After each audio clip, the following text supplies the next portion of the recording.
পূর্ব বর্ধমান জেলার শহর বর্ধমানের কল্পতরু ময়দানে 19শে আগস্ট থেকে শুরু হয়েছে প্রথম বর্ষ অনূর্ধ্ব 13 বছরের খেলোয়াড়দের নিয়ে আনন্দবার্তা ওয়েলফেয়ার সোসাইটির উদ্যোগে এবং জুয়েলস অ্যান্ড জুয়েলারি ও বিশিষ্ট সমাজসেবী সঞ্জিত পালের সহযোগিতায় বর্ধমান গোল্ড কাপ ফুটবল প্রতিযোগিতা।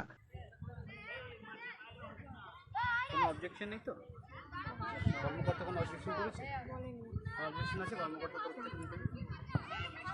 হ্যান্ডশেক করো। হ্যাঁ,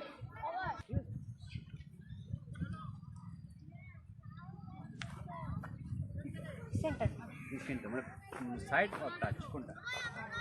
রবিবার 13তম খেলায় অংশগ্রহণ করে অঙ্কুর কোচিং ক্যাম্প ও মোহনবাগান কোচিং ক্যাম্প। এদিন খেলায় অঙ্কুর কোচিং ক্যাম্প 3-1 গোলে জয়লাভ করে।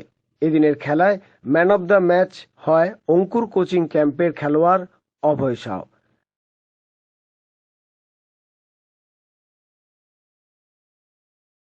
খেলাকে ঘিরে খেলোয়াড়দের মধ্যে এবং অভিভাবক অভিভাবিকাদের মধ্যে উৎসাহ ছিল নজরকাড়া। বর্ধমান থেকে রাজীব মণ্ডলের রিপোর্ট, আনন্দবার্তা।